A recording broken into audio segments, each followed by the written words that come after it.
Əssalamu aleykum və rəhmətullahi və bərəkətuh əziz bacı və qardaşlarım. Bugün sizinlə Zilhiccənin ilk 10 günü haqqında danışacağıq. Allah Teala bizi bağışlamaq və çox savab qazanmağımız üçün bəzi aylar, günlər və gecələr müəyyənləşdirmişdir. Zilhiccənin ilk 10 günü bu fürsətlərdən biridir. Zilhiccənin ilk 10 gününün fəzilətləri bunlardır. 1. Allah Teala Fəcr surəsində and olsun 10 gecəyə. Fəcr 2 deyə buyurur ki, təfsirçilərin böyük əksəriyyəti bu gecələrin məhz Zilhiccənin ilk 10 gecəsi olduğunu bildiriblər. 2. Bu günlərdə ibadətlərin zirvəsi baş verir, yəni bu günlərdə İslamın bütün əsas ibadətləri, namaz, oruc, sədəqə və həcc eyni vaxtda cəm olur. 3. Günahların bağışlandığı və cəhənnəmdən ən çox qulun azad edildiyi Ərəfə günü Zilhiccənin 9 bu 10 günlüyün içindədir. 4. Bu günlər Ramazanın son 10 günündən daha fəzilətlidir. İbnül Qeyyim rahiməhullah demişdir, Ramazanın son 10 gecəsi Zilhiccənin ilk 10 gecəsindən daha əfzəldir. Zilhiccənin ilk 10 gündüzü isə Ramazanın son 10 gündüzündən daha əfzəldir. Ramazanın son 10 gecəsi Qədr gecəsinə görə əfzəl edilib.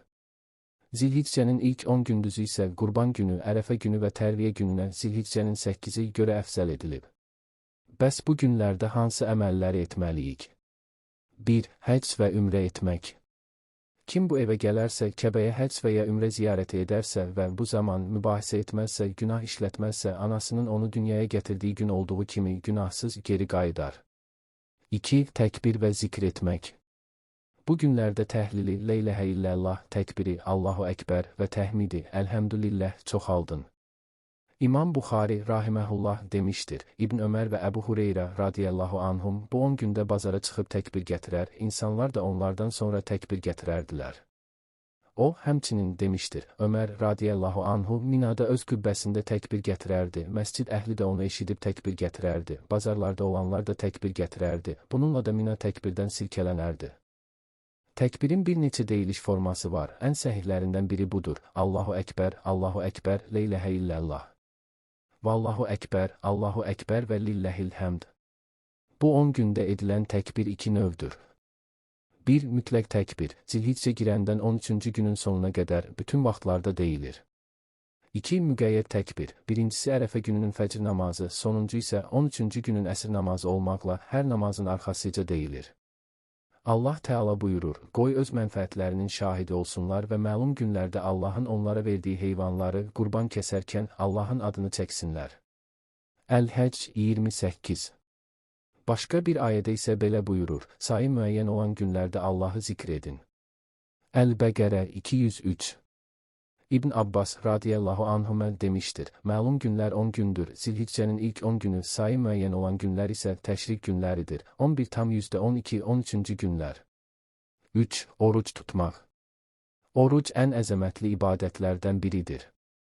Peyğəmbər sallallahu aleyhi və səlləm buyurmuşdur, qul Allah yolunda bir gün oruc tutarsa, Allah o günə görə onun üzünü oddan 70% 70 il uzaqlaşdırar.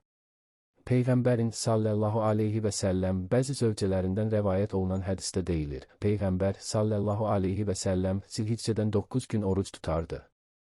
4. Bütün günahlardan tövbə etmək. Tövbə ən əzəmətli əməllərdən biridir.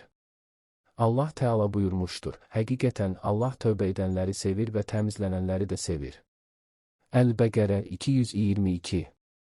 5. Nafilə ibadətləri çoxaltmaq, namaz qılmaq, sədəqə vermək, Quran oxumaq, yaxşılığı əmr edib pislikdən çəkindirmək, qonşulara yaxşılıq etmək, qohumluq əlaqələrini gücləndirmək və əs. 6. Bayram namazını qılmaq, namaz qılınan yerə tez getmək və bayram xütbəsini dinləmək. 7. Bayram günlərində qurban kəsmək. Allah Teala buyurmuşdur, Rəbbin üçün namaz qıl və qurban kəs. Əl-Kövsər 2. Və bu, bizə İbrahim Peyğəmbərdən əleyhissələm qalmış böyük bir ibadətdir. Xatırlatma, qurban kəsmək istəyən kəs Zilhiccə ayı girəndən qurbanı kəsənə qədər nə saçından, nə də dırnağından kəsməməlidir.